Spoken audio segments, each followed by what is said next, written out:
Bonjour les amis, alors aujourd'hui on se retrouve pour une nouvelle vidéo. Donc on va parler de la Mercedes classe CW203, voilà, phase 2.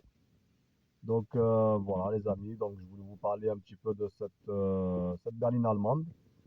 Voilà, donc en gros je voulais vous parler de si vous voulez faire plaisir, de vous acheter un véhicule, donc une berline allemande avec un budget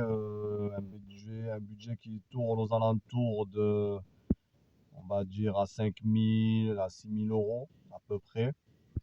Voilà, pour quelque chose de propre.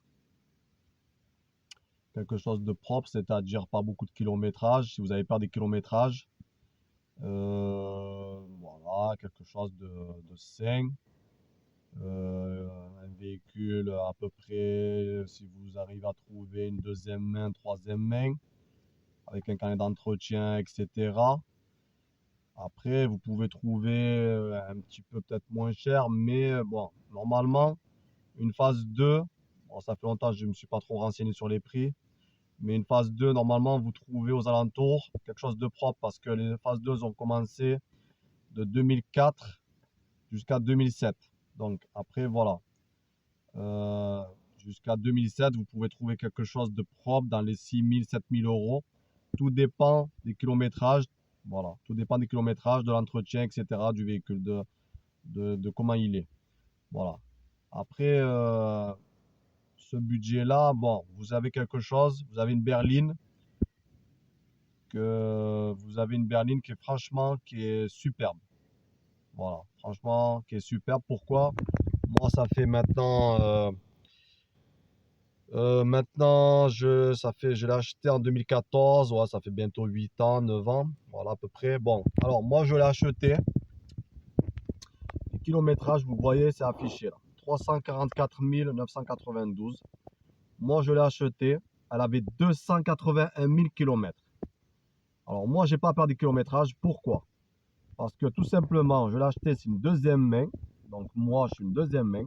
L'ancien propriétaire l'a acheté chez Mercedes, bien sûr, une concession. L'a gardé 10 ans et moi je l'ai acheté ensuite. Voilà, lui il a gardé 10 ans, donc à peu près. Voilà, et voilà. Donc du coup, moi je l'ai acheté à 281 000, là maintenant à 344 000. Et pour vous dire tout ça, pour vous dire que après, c'est vrai que l'ancien propriétaire, c'était un couple. Bon, lui faisait que de l'autoroute. Il faisait que de l'autoroute. Donc voilà, c'était quelqu'un de sérieux, quoi. Je veux dire, voilà, c'était une personne sérieuse, donc il faisait les entretiens, etc. Donc bien sûr qu'il m'a fourni le carnet d'entretien avec. Et sur le carnet d'entretien, donc il figurait tous les entretiens qui ont été effectués donc sous garantie. Donc le véhicule pendant 5 ans était sous garantie, donc il passait pas mal de temps chez Mercedes pour les entretiens de vidange, etc. Voilà. Donc du coup, ça, et après, moi ensuite, pareil. Moi ensuite, maintenant, depuis maintenant à peu près 8 9 ans, voilà. Donc entretien, vidange. Qu'est-ce que j'ai fait? J'ai fait une pompe à eau. Oui, j'ai fait une pompe à eau, bien sûr avec une croix d'alternateur, etc. Il n'y a pas de distri, bon, il n'y a pas de distri ici, donc tant mieux. J'ai fait une pompe à eau, j'ai fait 2 triangles avant, et après, c'est tout les amis. Une pompe à eau, oui, ça j'ai fait. 2 triangles avant. Après, les amis, voilà. Après, oui, disque plaquette. Oui, disque plaquette. Et encore, ça a été en fait, donc le garagiste m'avait mal diagnostiqué. Alors que c'était pas les disques plaquettes, mais c'était les triangles qu'il fallait changer. Parce que j'avais le volant qui tremblait. Donc, c'était les 2 triangles inférieurs. Donc, j'ai fait faire ça. Voilà. Mais après, c'était pour vous dire, en gros, rien de particulier.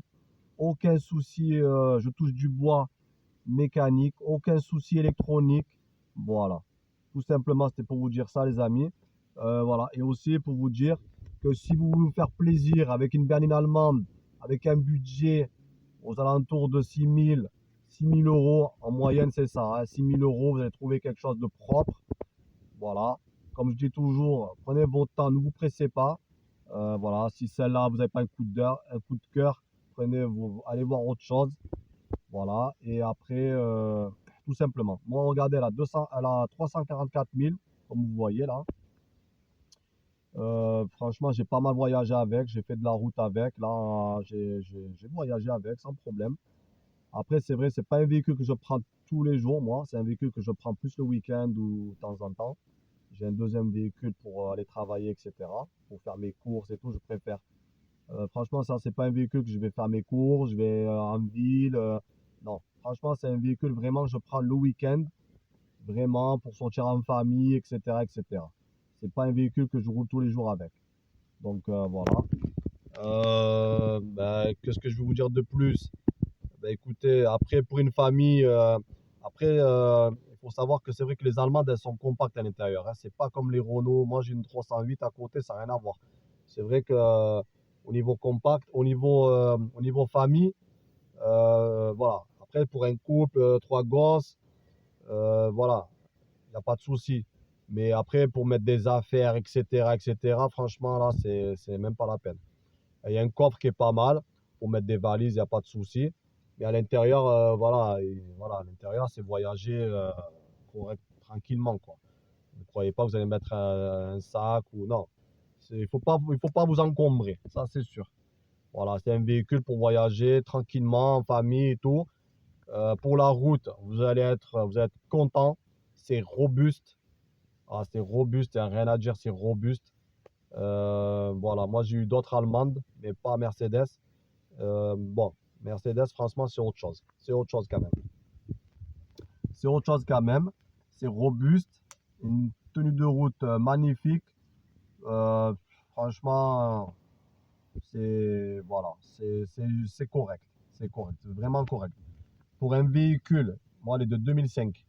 Pour un véhicule de 2005 avec des kilométrages pareils, euh, franchement, il y a rien à dire. Il y a rien à dire. Donc du coup, après les amis, moi c'est une deuxième main. Moi j'y tiens beaucoup à ça. Parce que franchement, si le véhicule est entretenu, c'est comme si, moi vraiment j'ai l'impression qu'elle sort de la concession. Franchement. Euh, voilà. Du coup, après, quand je fais les vidanges et tout, je vous dis, je vous redis, n'allez pas acheter de l'huile de Carrefour, hein.